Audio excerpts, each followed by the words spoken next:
In the span of 1 month, 2 separate announcements rewrote what it costs to run AI models, and none of them involved installing a new chip. OpenAI reportedly cut the inference cost for logged-out ChatGPT traffic by more than half through an optimization it has not yet disclosed. It then described how its own model rewrote the production code that serves it, reducing costs by another 20%. And AMD and Cerebras announced that one AI answer would begin on an AMD supercomputer and finish on a Cerebras system. The computation would change processor architecture before the model says a word for a claimed 5-fold gain in efficiency. How are these two announcements connected? Because it's about one thing. Inference was never a fixed cost. There is still an enormous amount of efficiency hiding inside every AI answer, and the companies that find it first will serve more intelligence from the same silicon than their competitors can. So the real question of this episode is where that remaining efficiency lives.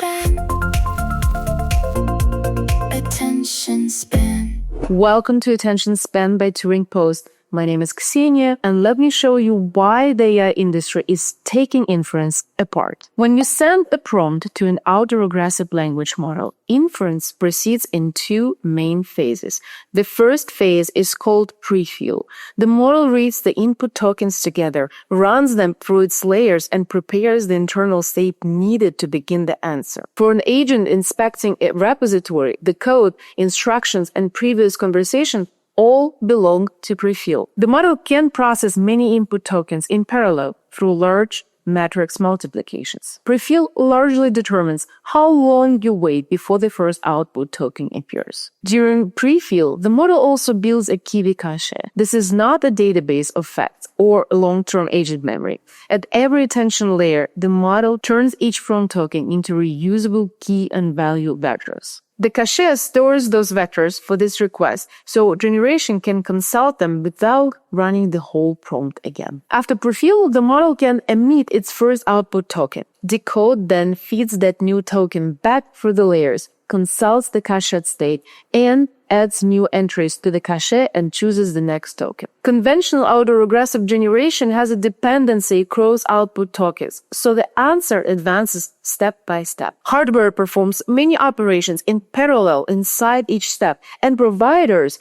can batch users together. Yet each sequence must advance through the loop. At low batch sizes and strict latency, moving model weights and reading the growing key cache can dominate the arithmetic. Decode determines how quickly the answer continues after it has started. This gives us 2 user-visible delays, the wait for the first token and the wait between tokens. Improving one does not automatically improve the other. Most serving systems have traditionally placed both phases on the same accelerators. GPUs can perform both with batching and scheduling to keep them busy. The problem appears under mixed traffic. A long prompt demands a burst of parallel computation, while active requests need another token every few milliseconds. Prioritize the prompt, and existing answers can stutter, protect the decodes, and a new request waits longer for its first token. The phases also want different provisioning. Prefill capacity follows input length and arrival rate. Decode capacity follows output length, concurrency, and latency. Their ratio changes across applications and throughout the day. This does not make GPUs poor inference processors. One shared pool is simply being asked to satisfy 2 different latency problems at once. And here we need to discuss 2 different computes: installed compute and effective compute. Installed compute is the processors, memory, networking, and power a company owns or rents. Effective compute is the useful inference work that capacity produces at the required latency and quality. Better batching, caching, routing, or numerical precision can allow the same fleet to handle more requests. Phase disaggregation goes further by changing where each part of the request runs. This differs from model parallelism, where one operation is divided across mostly similar devices and every token travels through that distributed model. Phase disaggregation splits the request in time. One serving pool completes prefill, the key cache crosses the boundary, and the second pool continues decode. The provider can then choose different hardware and scale each phase independently. AMD and Cerebras add another choice, a different processor architecture for each port. So what do they suggest? AMD Helios is a rack-scale reference design containing 72 MI455X GPUs and up to 31 terabytes of HBM4 memory. The proposed system uses that capacity as a prompt engine. Helios can process many requests, work through long context, and build a Kiwi cache for each one. Cerebras has not named the exact WSE configuration for this service. Its current WSE3 shows the architectural idea. Most of the silicon wafer becomes one processor with 900,000 AI-optimized cores and 44 gigabytes of distributed on-chip SRAM. Large models may still use multiple systems and external model storage, so the entire trillion parameter model does not sit inside one wafer. The relevant advantage comes from dense local memory, on-wafer communication, and an execution style Cerebras has optimized for every fast token generation. In the proposed workflow, Helios performs prefill, and then Cerebras performs decode. The logic of request remains continuous while its execution changes hardware. Cerebras plans to deploy Helios reps inside its own data centers. So this is one operator running two architectures in a single service, rather than a federation across separate clouds. AMD and Cerebras have not yet disclosed the interconnect, transfer format, end-to-end handoff latency, or the required ratio of Helios racks to Cerebras systems. Existing disaggregated systems send the Kiwi cache and request metadata across this boundary, and long context caches can reach gigabytes. That yellow payload is the most important object in this story. If it moves quickly, each system can concentrate on its phase. If it moves slowly, the network gives back the time the specialized hardware is saving. The announcement describes the division of labor, while those integration details remain private. As always, it's important to look into the history and see where the novelty is coming from. In 1964, the CDC 6600 became the fastest computer in the world and is commonly described as the first successful supercomputer. Its designer, Seymour Cray, used one central processor for scientific arithmetic and 10 peripheral processors for input, output, and operating system work. Different jobs went to different processors, with a coordination cost between them. CPU and GPU systems later made heterogeneous computing ordinary. AI serving is applying the same logic inside one model request. In 2023, the VLLM project introduced page attention. Conventional serving systems wasted GPU memory for reserving contiguous space for unpredictable Kiwi caches. Page attention divided the cache into blocks, borrowing from virtual memory. Its experiments reported 2 to 4 times more throughput than earlier systems at similar latency, simply through better management of temporary state. Later in 2023, Microsoft Splitwise project characterized prompt processing as compute-intensive and token generation as memory-intensive in its studied regions. It put the phases on separate machines and examined newer H100 GPUs for prompts with older 800 GPUs for generation. Moonshot AI, the famous company behind Kimi, then used the idea in production. Its Mooncake serving system separates prefill and decode clusters and organizes the wider system around the Kiwi cache. By 2025, Mooncake was operating across thousands of nodes and processing more than 100 billion tokens per day. By 2025, NVIDIA's Dynamo had turned browsing and Kiwi cache movement into a vendor-supported framework. In March 2026, AWS and Cerebras paired Trainium for prefill with Cerebras CS3 for decode, and NVIDIA announced its own heterogeneous pairing of Vera Rubin GPUs with Grob-free LPX accelerators,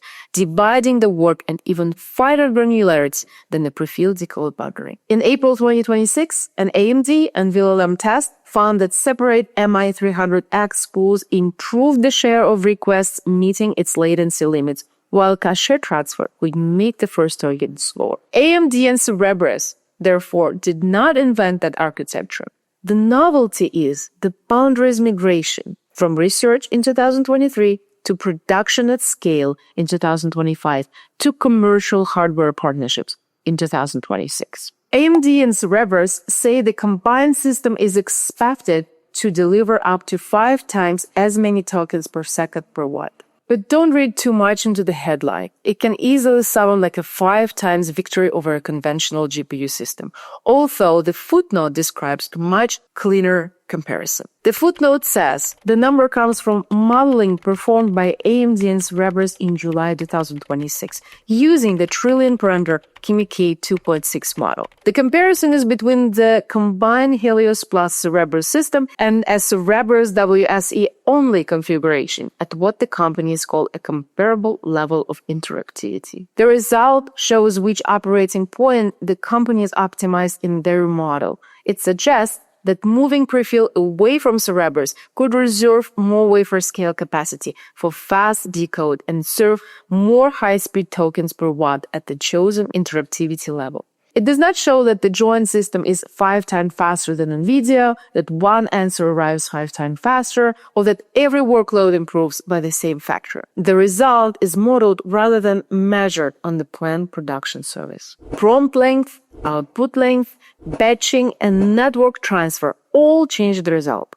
The system needs compatible model deployments in both pools and enough traffic to keep them balanced. Short requests, light traffic, or a slow handoff may favor keeping both phases together. This is why the product, when it becomes available, will need to be evaluated as an end-to-end service. The split pays off because the two phases are growing differently. Agents and multimodal systems ingest more code, documents, images, and video, increasing prefill work. Longer reasoning, generation, and tool loops increase decode work. Separate pools can expand in different proportions.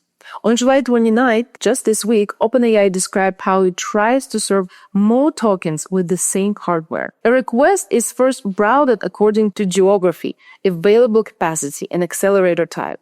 Inside a cluster, the decision also reflects load, context length, and cache availability. Inside a model instance, work is divided again across accelerators, model subnetworks, and computing cores. OpenAI says better load balancing reduced serving costs, although it did not quantify the change. A kernel is a small program that executes an operation on the GPU. Even fast operations form a slower system when data moves unnecessarily, devices wait for one another, or memory is arranged poorly. OpenAI says GPT-5.6 Soul in Codex helped identify work that could be pre-computed, avoided or parallelized, and autonomously rewrote production kernels in Triton and Gluon. Together with broader kernel improvements, this reduced end-to-end serving costs by 20%. OpenAI says it used verification tools, including a floating point sanitizer, to check the numerical results. OpenAI also used speculative decoding. A smaller draft model proposes several tokens and the main model checks them in parallel. When the proposals are accepted, generation advances several tokens with one expensive pass through the main model. OpenAI says GPT-5.6 Soul ran hundreds of experiments on its draft model and monitored its training. The changes increased token generation efficiency by more than 50%. Those figures cannot be combined. One measures serving costs after kernel work, the other measures token generation efficiency in speculated decoding. When we talk about AMD and Cerebras news and OpenAI announcement, the strongest connection to AMD and Cerebras appears in OpenAI's discussion of the Kiwi cache. OpenAI says the best batching, sharding, and Kiwi management setup changes with prompt length, output length, batch size, cache hit rate, and query type. GPT-5.6 Soul tested candidate configurations against production workloads. A long prompt with a short answer and a short prompt with a long answer do not have the same ideal configuration. At the agent harness layer, OpenAI preserves exact repeated prefixes so prompt cache can reuse input computation across model calls. It keeps model visible history append only and presents tools in a stable order. This is distinct from per request Kiwi cache in our story, which is created during prefill, read during generation, and transferred between the two systems. AMD and Cerebras take this search for effective capacity into the system architecture itself. Their proposed service would assign prompt processing to Helios and low latency generation to Cerebras. Lower inference costs can support lower API prices, higher usage limits, or better margins. It can also be consumed by larger models and longer agent workflows. Cheaper answers do not guarantee lower chip demand if companies generate many more of them. For Cerebras, this creates a role as a decode layer connected to larger prompt engines. For AMD, it positions Helios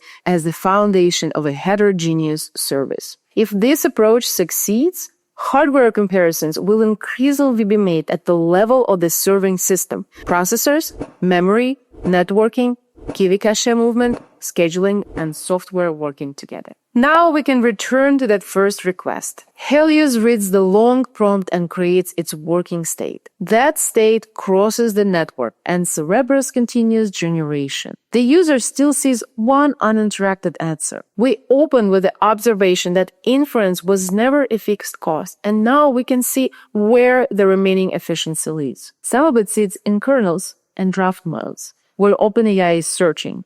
Some of it sits in the structure of the request itself, which is where AMD and Cerebras are placing their bet. This is why we're discussing his July announcements, because phase splitting is moving from serving software into procurement and system design. Chip counts alone no longer describe how much useful inference capacity a company has. The CDC 6600 separated scientific arithmetic from the work surrounding it more than 60 years ago.